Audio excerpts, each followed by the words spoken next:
Welcome to AMA with DMK, hosted by Danne Montague King and Dr. Jayant Lokhande.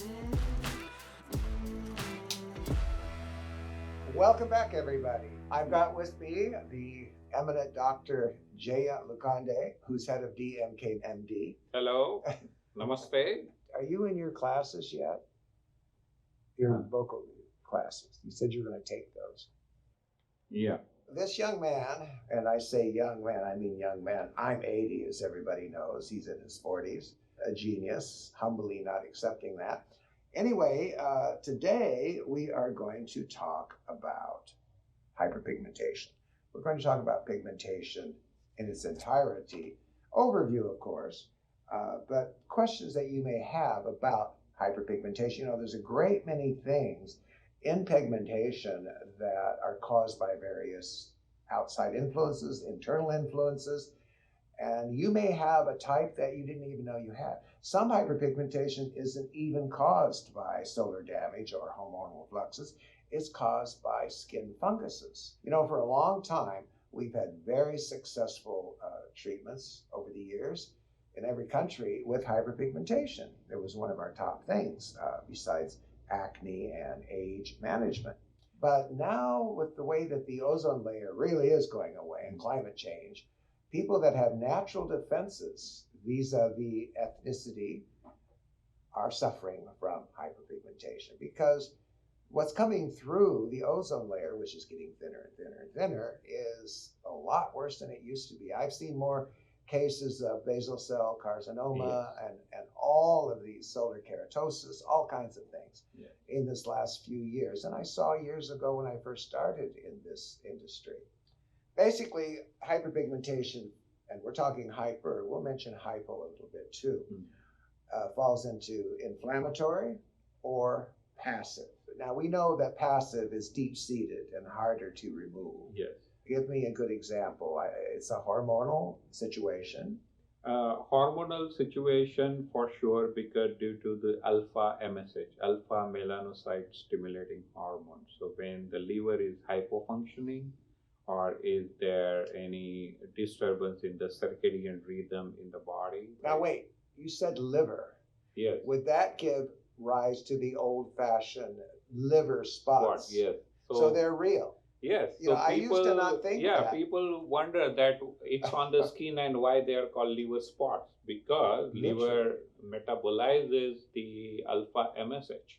And if liver doesn't, then the alpha MSH is melanocyte stimulating. So it stimulates.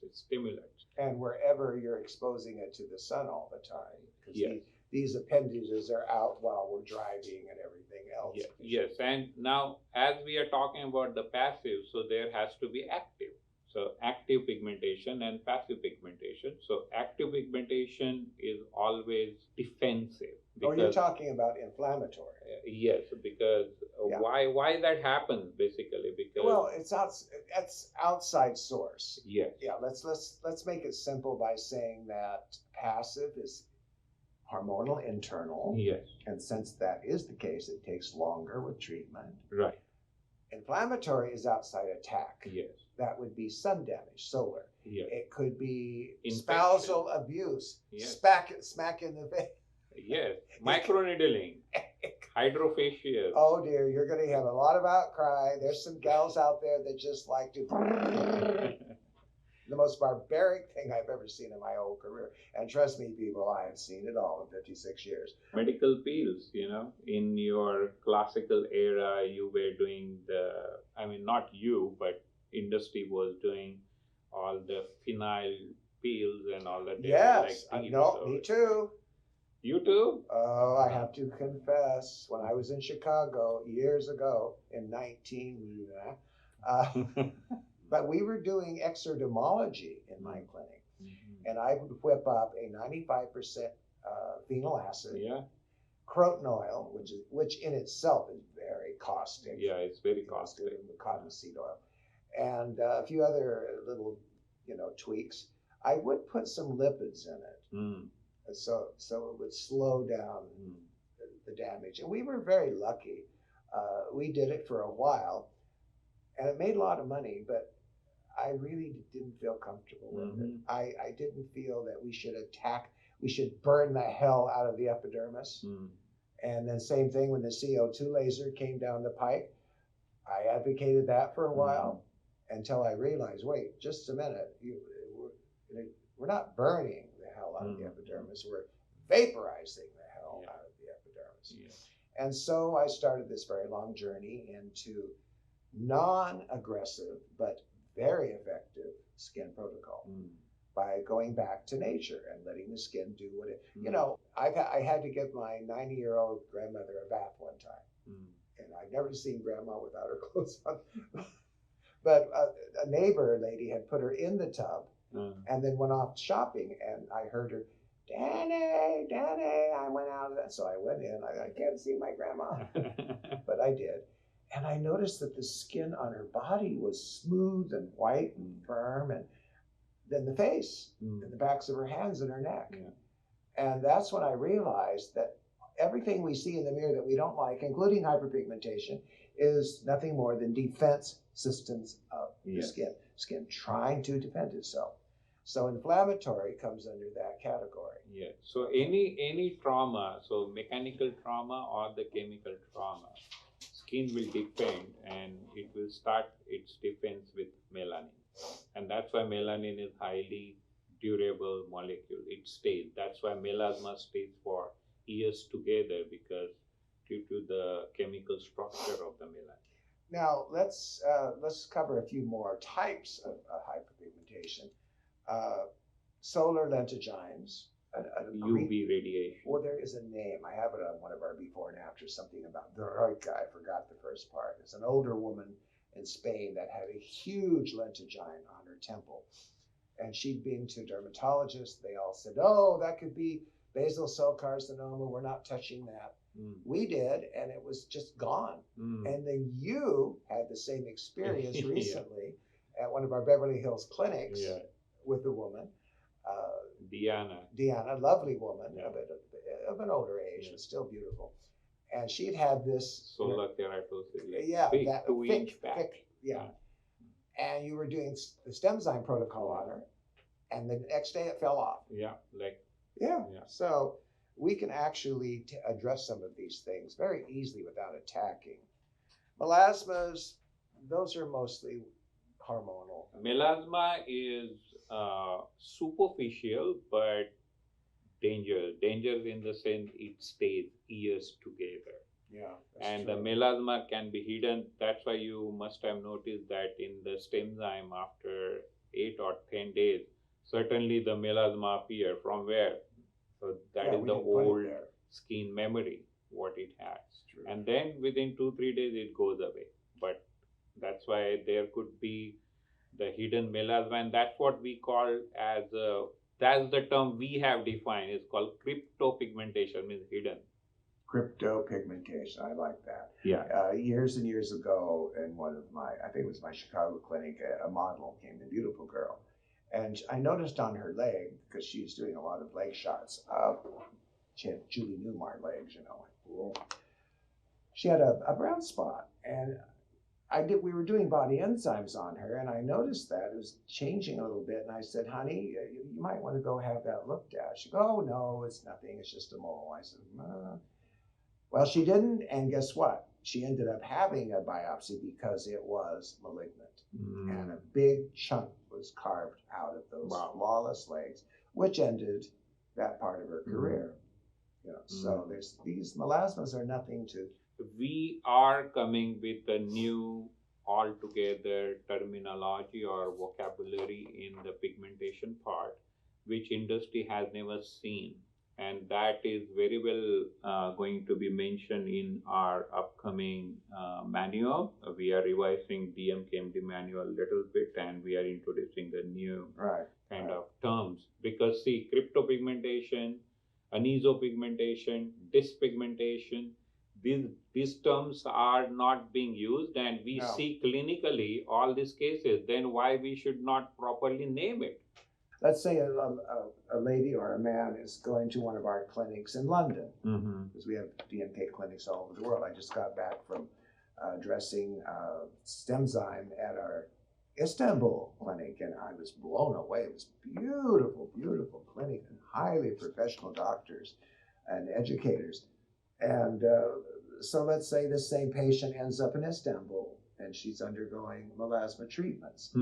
Well, if everything is indicated, the type, the variables, et cetera, et cetera, et cetera, on her chart, that can be forwarded from clinic to clinic. Because I have seen most of the time that therapists cannot treat the condition because they simply cannot name it. So they don't know what to do with it. So we should not be in that position. We have to properly diagnose it, name it, and go further.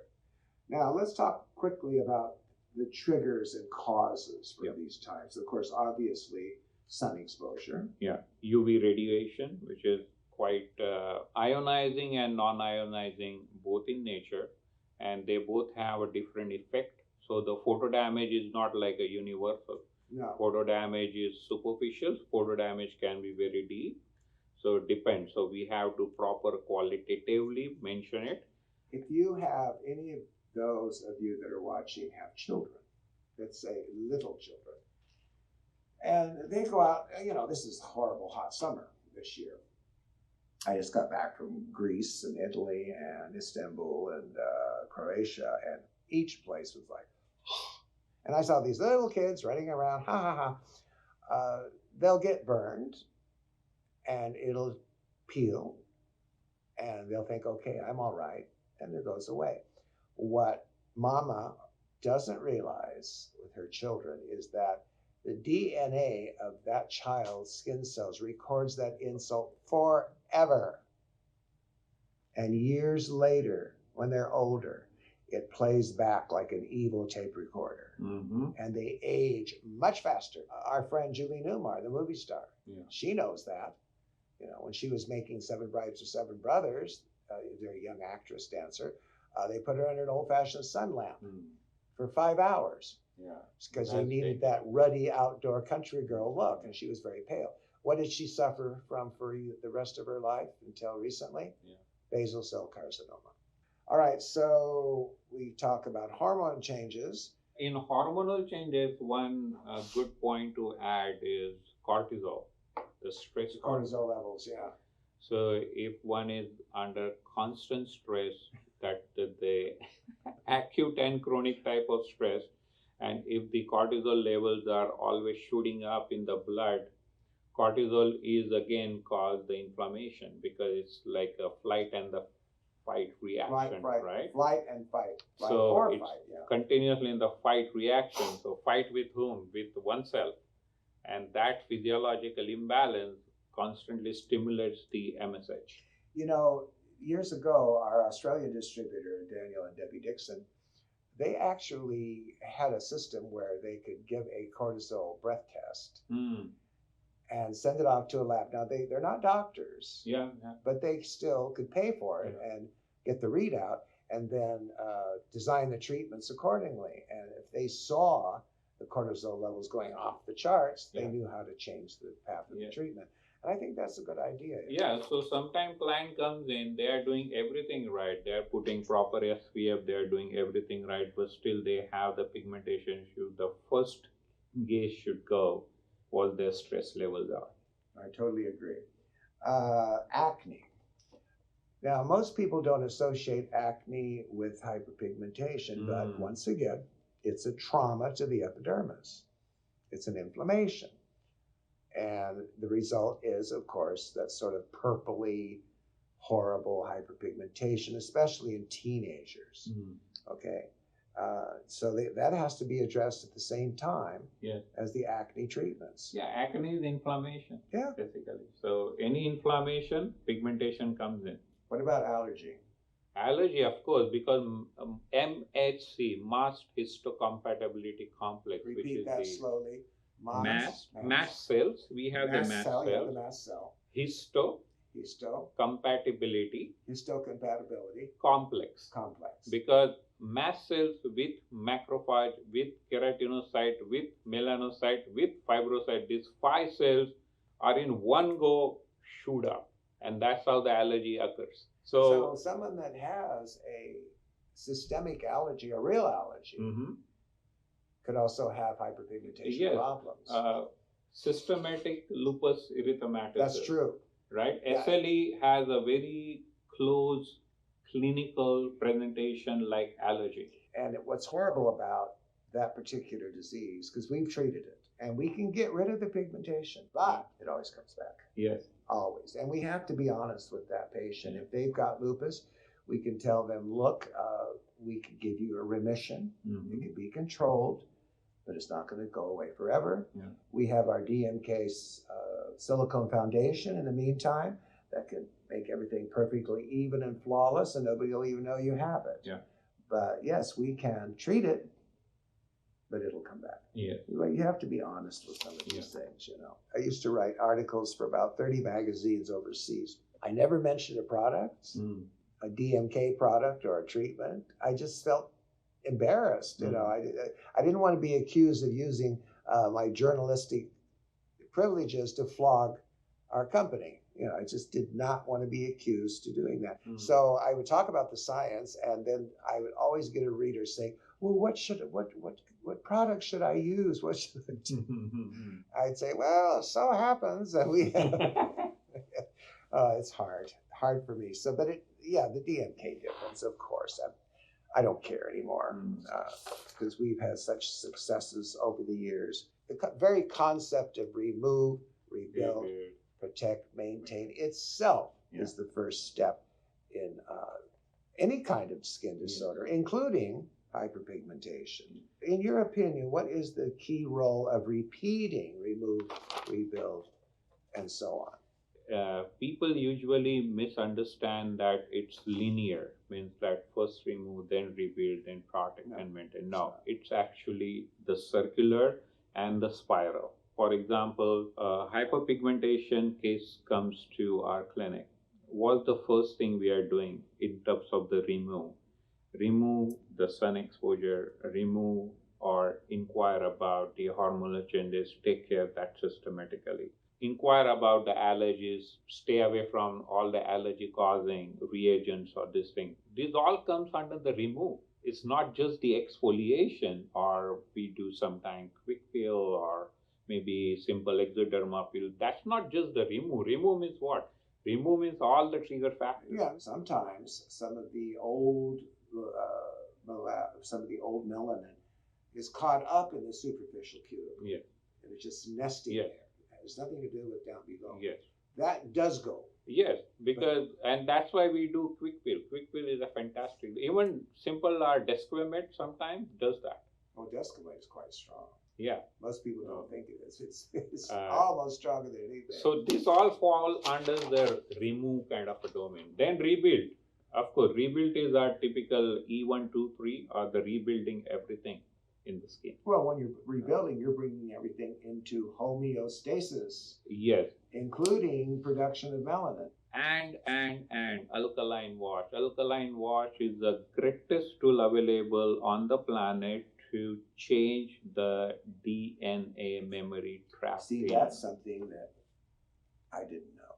Yes. I have to admit, I don't know everything. You brought that to my attention. When I developed alkaline wash, I developed a pH piano playing thing, removal by changing pH, and it made sense for many, many treatments, but I did not know about the DNA factor. Yeah, because say protein, so keratin, right? Keratin, which is like our 90% of epidermis is keratin, and keratin is the home for the melanin. Simple. That's true. Right?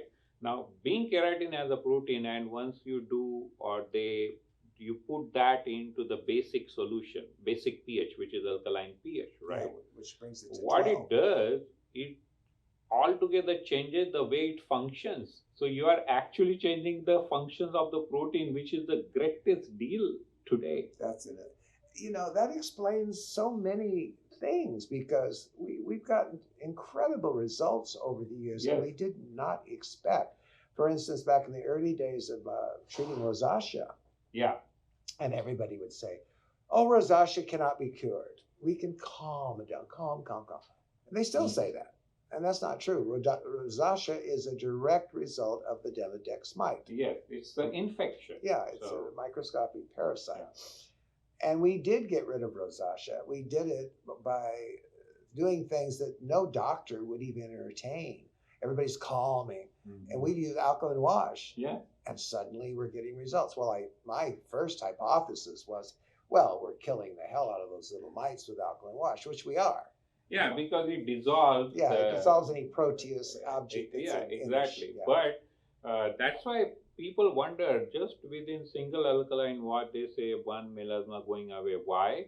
Why? Because we are giving that answer, because it changes the way it functions. The DNA. Never thought about that. Okay. How are we different? You know, I've been asked by the press many times, and I don't know how to answer. How are we different? First of all, we're 56 years old. So that makes me the oldest one in the industry. You know, recently I have outcry from some of our doctors and therapists that some of these companies are trying to copy or saying they invented this and that and the other. Well, you know, it doesn't even matter who invented who, the fact or what. The fact is things are being done to change people's lives. And since I am the oldest one in the industry, then I'm being copied. Simple as that. I mean, I've got videos and articles stretching back to the early 80s. I don't know how these idiots can run around claiming this. Now, I don't care. You know, they say imitation is the finest form of flattery. So God bless you. If you can't think of anything on your own, have at it. Go ahead. We are non-invasive because that in itself, as I said earlier, creates defense mechanisms, which creates excess melanin, okay? And at first, it doesn't seem noticeable, maybe, some of these treatments, but then a few months later, the true story starts to appear. Yeah. I'm talking about Fraxel. I'm talking about dermablading. I'm talking about any of these. Our clinics are getting lots of cases. 2 months back or 4 months back, they have done some microneedling session or hydrofacial session, and now they are coming to our clinics to treat their pigmentation. Well, you know, I'm not against anything. Somebody might say, well, he's against machines. No, I'm not against machines. I've dealt with several fabulous types of equipment, electromagnetic, real radio frequency, even galvanic, old as that is, does something. I'm just against something that creates damage or doesn't do much at all. You know, you have to be practical, people. You can't go by trend or anything. You have to recognize things for what they are, not what you hope they would be. Another thing too, if you invest your money as a professional in a machine, remember, you have to pay for that machine first before you make $1. Yeah. Even if you pay cash, you still haven't made $1 until you paid yourself back that cash. Yeah. And then usually by that time, there's another machine on in the industry that everybody wants, a trendy new thing. So your equipment's sitting there with cobwebs. Yeah. So you don't depend on machines in your career. Have them, fine. They look high tech, bells and whistles. Sometimes it can draw a client in, you know, but still don't depend on it. All right, now I think we've got to answer a few questions. Well, this question is from Sudi and Toto and Peanut. Wow. That's cute. Yeah. I like that. The Three Musketeers are, I have no idea why you're calling yourself that, but I think it's pretty cute. What do you think? I'm not laughing at you. I'm just laughing at the question itself. What do you think of ceramides in skincare? Do they really work? Well, I don't think about them much. What do you answer that, Jay? It's simple. So, ceramides, free fatty acid, cholesterol, phospholipids, sphingolipids, sebaceous gland lipids. These are all what? These are all the ECM, extracellular matrix of the epidermis. And what ceramides do is hold the water. That's it. Simple as that. Nothing beyond that. But I years ago when they first, I forget what it was called, Ceramide 5000 or something. Yeah. Someone said, well, we've looked at the Danne, it was called Danne back in those days, his line, and he doesn't have any ceramides. Yes, I did. I just didn't use that name. Yeah. That's a name. Yeah. But what you just mentioned, we have tons of, we always have.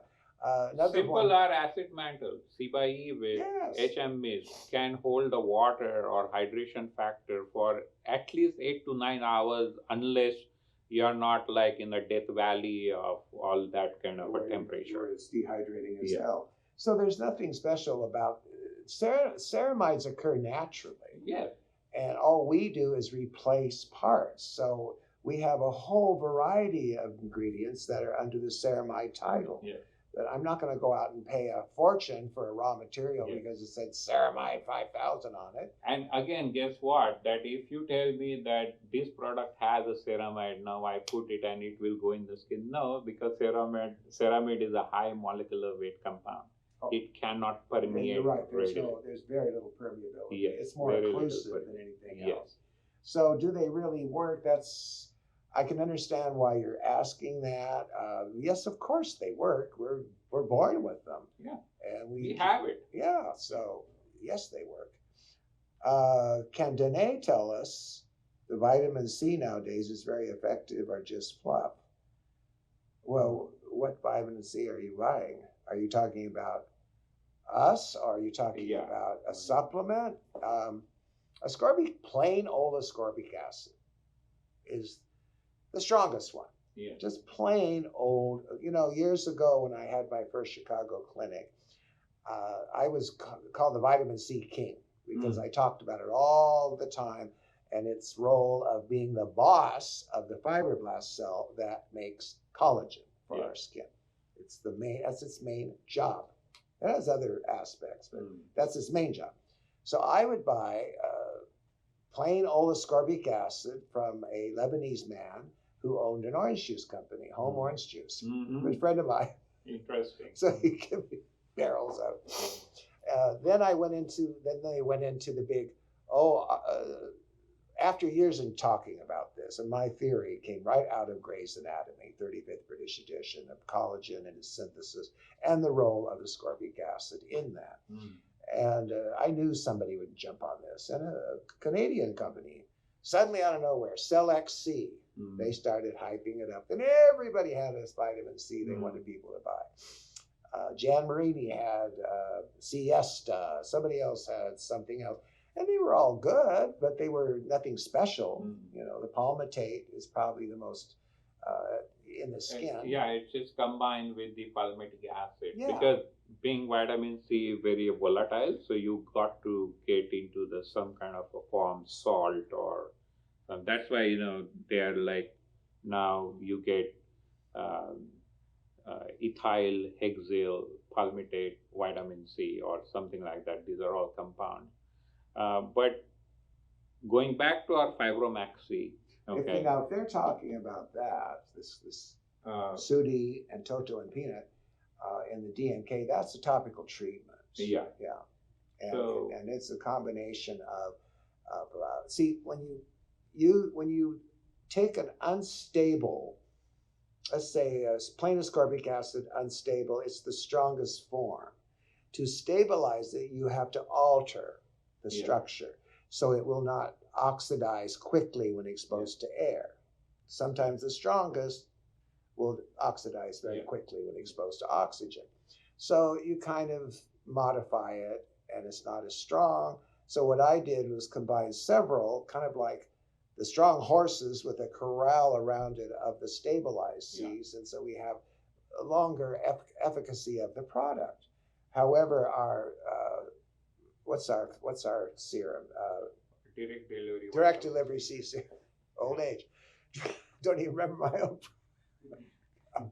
Direct delivery C serum. We tell people use it within 8 weeks. Yeah. We cannot guarantee full blast efficacy, and we won't lie about it. Every time it hits oxygen, it's a little less, a little less, a little less. Fine, so basically, we have 4 different types of vitamin C products, and they are all tailor-made to the specific condition. Fibromax, immediately after the, or before we put the enzyme mask, we put it. Because it has a different purpose. We have Biogen C, you put it in the night, that is great for the photo damage. It stores and continues. Direct delivery vitamin C is a great tool for the age management. So we have like a different product for the different purpose. So vitamin C, we really cannot kind of standardize, okay, And one more point, people are now say, oh, my cream or lotion or serum had 20%, 30%, 40% vitamin C. No, That's why it's better. No, it's not better.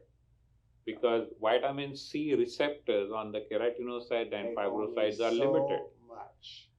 They can absorb only so much. That's true. It. And rest 3%, is redundant. 3%. Yeah, that's and it. and think about antioxidants and things like that. Oxidation. I mean, come on. You can take a lot of vitamin C internally. Yeah. The only thing you end up with is diarrhea. Yeah. But I actually got a call from Linus Pauling himself, the vitamin C scientist, before he died, because I was very loud with my lectures on how to use it properly.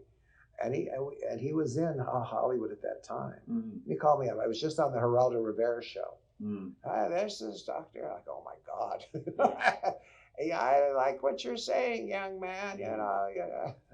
But I tell you the beauty of our direct delivery vitamin C. First of all, it is not oil in water emulsion, is a water in oil emulsion. But guess what? When it goes in the skin, it utilizes the water further to emulsify, so it becomes water in oil in water emulsion, and that's why it's so effective. Yes. And that's why it can cross the basement membrane. How do we tell Sudi, Toto, and Peanut what to buy if they're talking about internal? Well, internal you have tons of choices. Best way I would do myself, I will eat rather vitamin C containing fruits and the well, foods. But you're Ayurvedic eating Indian. Well, no, I mean, come on. I mean, you don't require any brain to have nice oranges. Okay. That's true. Simple.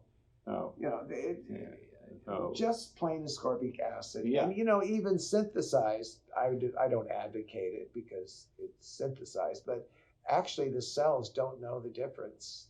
Exactly. Not really. And see, again, we talk about vitamin. We never talk about vitamins.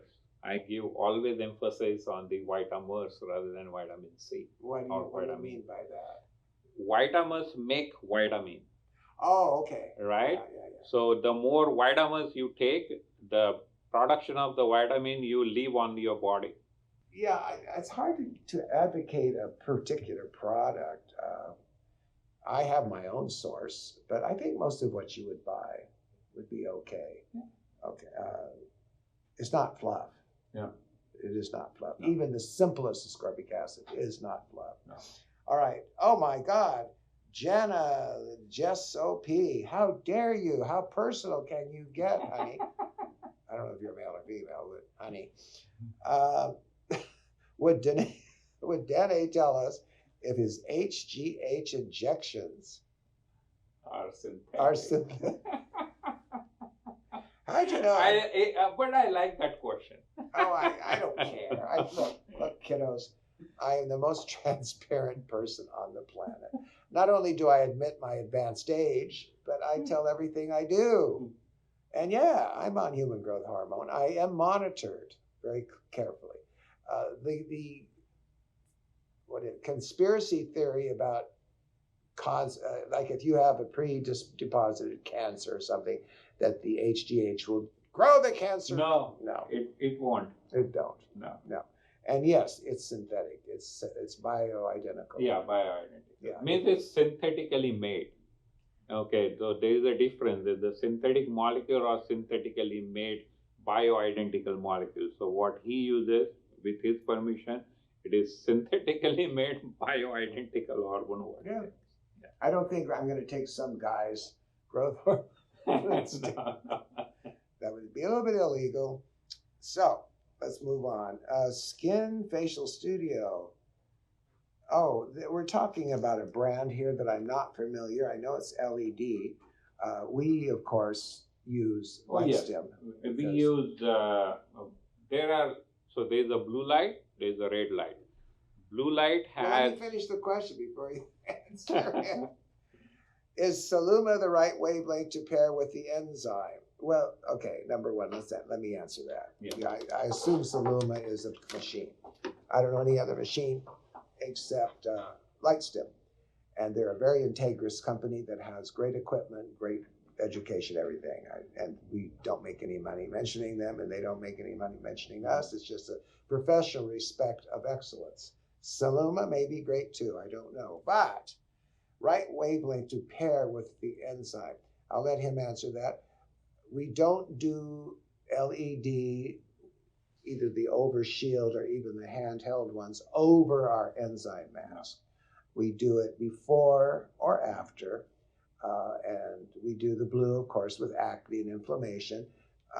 And you can talk about the wavelengths. Yeah. So the blue has the wavelength 420 nanometers to 460, and the red has 630 to 670. So that's the range. It's so very, if very. the Cellular company has that, We fine. don't know. So if know. we want to combine that with the DMK E12 therapy, what I would advise that if you get a client, his or her microbiome is highly compromised, okay, do the blue light therapy for 5 minutes and then go with the E123. If there is a deep wrinkles, rheumatoids and all that, after the E123 is done, you do all the post therapy, like you put a cream and all that. After that, you can give the red light for the deep tissue repair. So it depends who is the client, what's the condition you are going to treat, and depending on that you can do. But I must say one thing, that with our environment kit, we have something environment series. With the environment, if you use blue light, fantastic, because that really quickly homeostasize all the skin microbiome, especially when you have done the alkaline wash and it's done. After alkaline wash, you should be doing the environment with the blue light. Question: in addition to your EFAs, what do you recommend post-surgical procedure hair loss? When you're undermining tissue, let's say in a facelift, okay, you make your surgical incision, then you retract the skin back, and at that point you're cutting through all the hair follicles, the capillary loops, everything. The most important thing after that point is get the restoration of circulation back. Get macrophage activity in there to keep the Langerhans cells strong. And then not only will you not have hair loss like we're talking about, but you'll also have quicker healing and no scar. And yes, we do have treatments post-surgical where immediately after the sutures are placed, the enzyme 1 is applied like 3 centimeters from the suture site, because you've got to get that circulation back there. That's what causes the hematoma. That's what causes the slough. And those are two of the things that the surgeon hates most of all. Yeah. Have you gents? Thank you. We are gentlemen. Oh, yeah. Thank you. Okay. Experience taking redox molecules to address aging? No. So the redox, this term is highly, highly abused or getting abused in the aesthetic industry, unfortunately. Redox is reduction and oxidation. So when you combine these two, it becomes a redox reaction.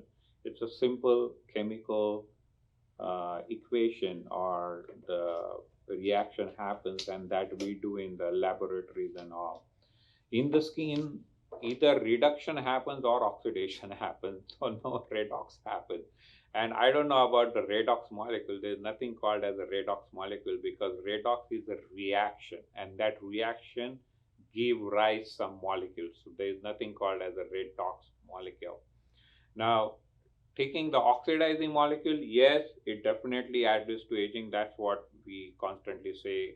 ROS means reactive oxygen species, then RNI, reactive nitrogen intermediate.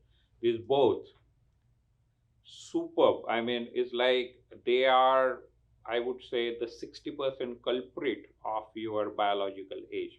And that's what we highly target with our enzyme therapies, to remove all that trapped molecules in all the skin tissues through the lymphatic drainage. That's exactly what E123 does. Well, not to mention the plasmatic effect. Yes, so plasmatic. So we often say we have true oxygen therapy. Yes, and so when you say the oxygen therapy is not oxidation, oxygen therapy is different than the oxidation therapy. Okay. Let's explain just quickly.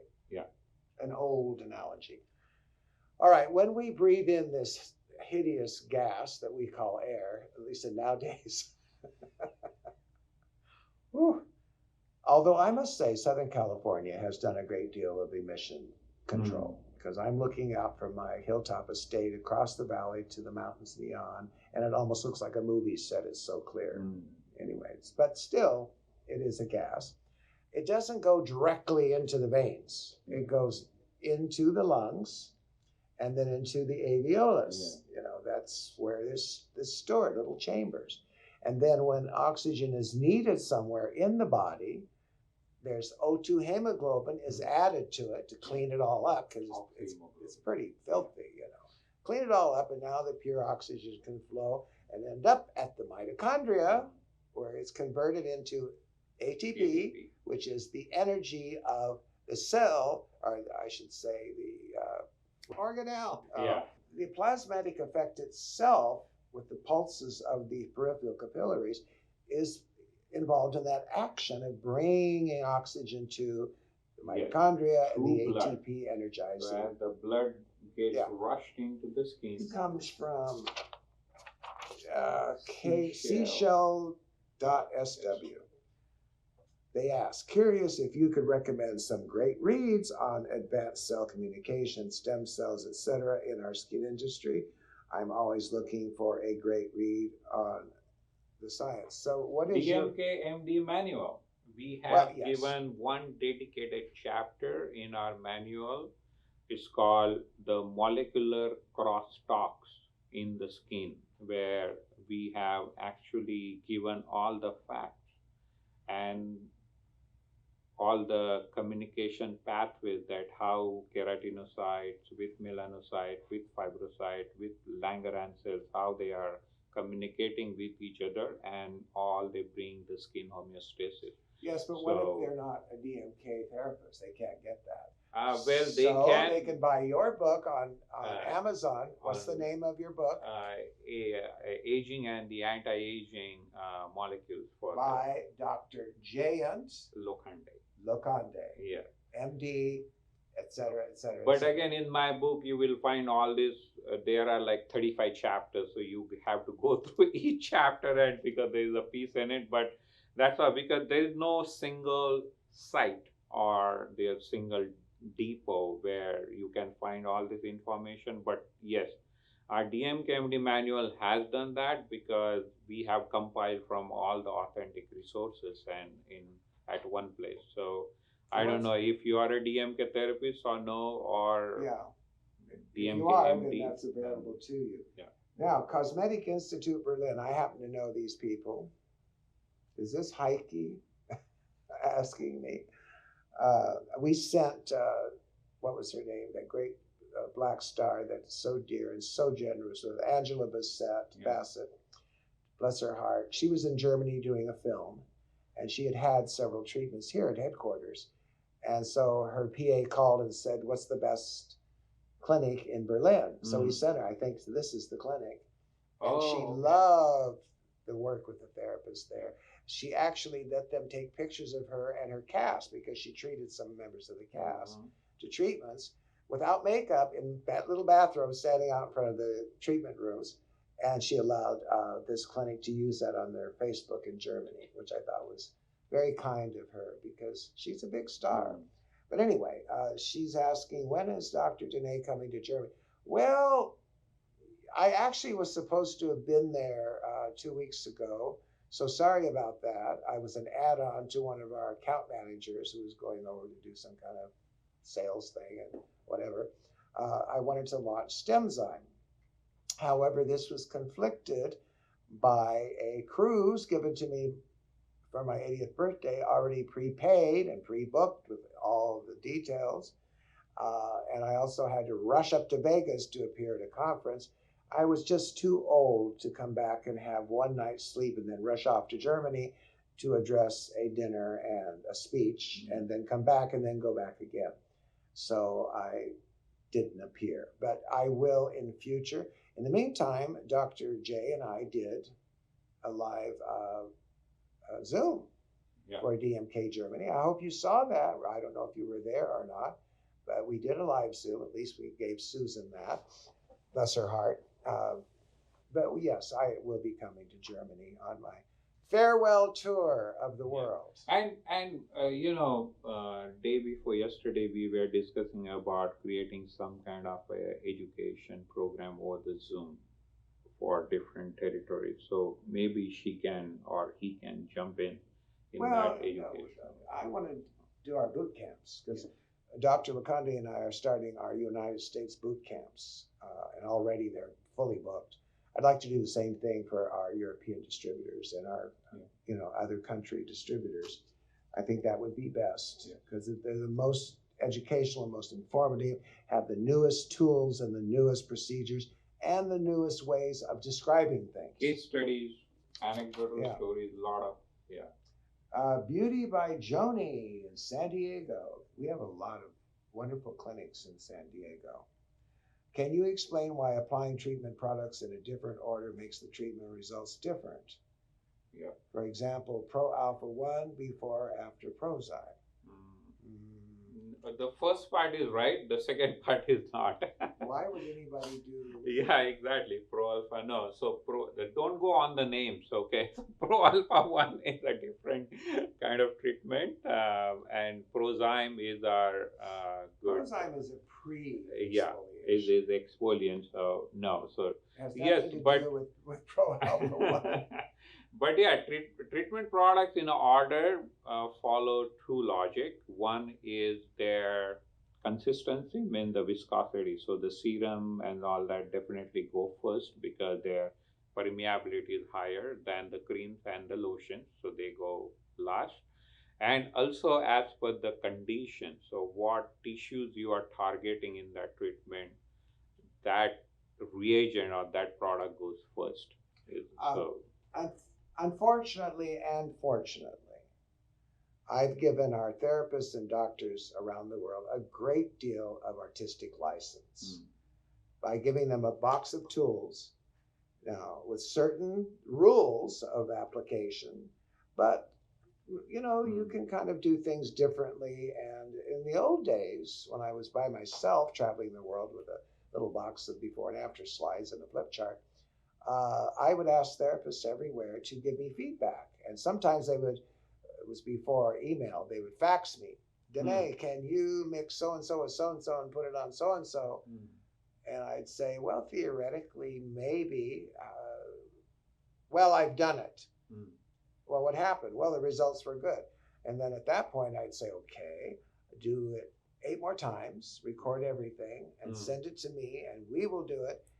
And if it's viable and consistent, then we'll put it in the manuals. You're right. That's how we built our manuals, not just off of what came out of this old head. Okay, so you have parameters of using things as long as you know what they are and how they work in the cells of the skin. Let that be your guide, not names of things. Yeah. This thing about... So, to give a typical example, certain clinics have asked the question, can you combine sebum soak with epitoxyl? No.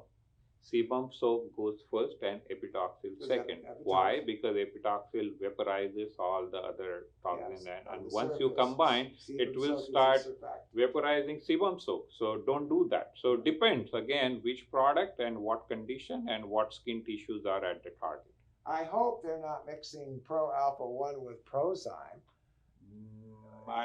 Unless you would have Pro Alpha 1 works on a pH factor that's hygroscopic.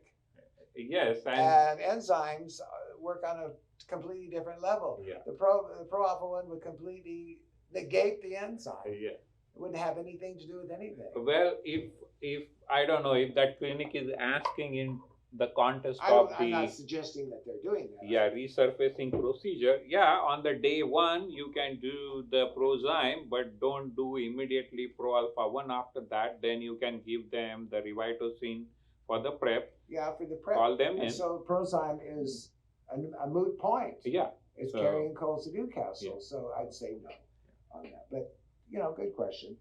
Last question, I think. Yep. Beauty by Joni, San Diego. How do you determine whether alphazyme or hydrogenase is the better choice for a client? Well, my dear, what type of client? You have to be specific here. First of all, those are names of treatments. Many years ago, I didn't name any treatments. Either they came in and they had enzyme 1, 2, and 3, or they had this or they had that, but we never named the treatments. Yeah. And it was Daniel Dixon of DMK Australia and his incredible wife, Debbie, that decided to name treatments. And it made sense then because people relate to names.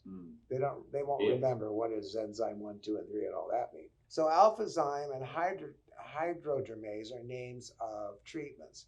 And I actually forgot what those are. What is hydrogen? Alphazyme is like our typical age management. Oh, okay. Yeah. And hydrogenase is more related with the pigmentation and. So if you're doing age management with accompanying hyperpigmentation, do one then the other. Yeah. I mean, it's not either or. It's first of all, skin doesn't fall into types. Yeah. The Fitzpatrick scale is old-fashioned. All it is indicative of an SPF. Yeah. That's it. You but don't it's no more relevant. Yeah, you don't. It's no. I mean, the world has homogenized to such a degree. People leaving their own country, marrying or having sex with other, races, and it's just a potpourri of ethnicity. Usually, there is a root similarity that you address. For instance, we know that the Southern Indian people, the little people with very dark skin, are very susceptible to resurfacing. Yeah. You look at them cross-eyed, they hyperpigment. You would think they wouldn't because the South African or African black skin can have most of our treatments without, that's pretty strong. Yeah. Probably the strongest skin in the world. But these little people, no. We have to be very careful with them. I screwed up a great many of these ladies in Durban several years ago with the first 6-layer peel. And alkaline wash. And alkaline wash. Yeah. Ooh, you have to tread carefully. Yeah. But anyway, that's another story. So you think of the skin condition, not skin type. Alphazyme or hydrozyme are 2 types of treatments. And you haven't told us for what kind of condition. Yeah. It's very simple. You look at the condition. Okay, what do we have here? We want some age management. Yeah. So alphazyme. Or what do we have here? We have a pigmentation problem. Yeah. They can name it on their Jonizyme, no problem. That's a good idea. Call it Jonizyme. I give you complete permission to do that. What's in a name, as the great Bard said, right? Yeah. By any other, whatever.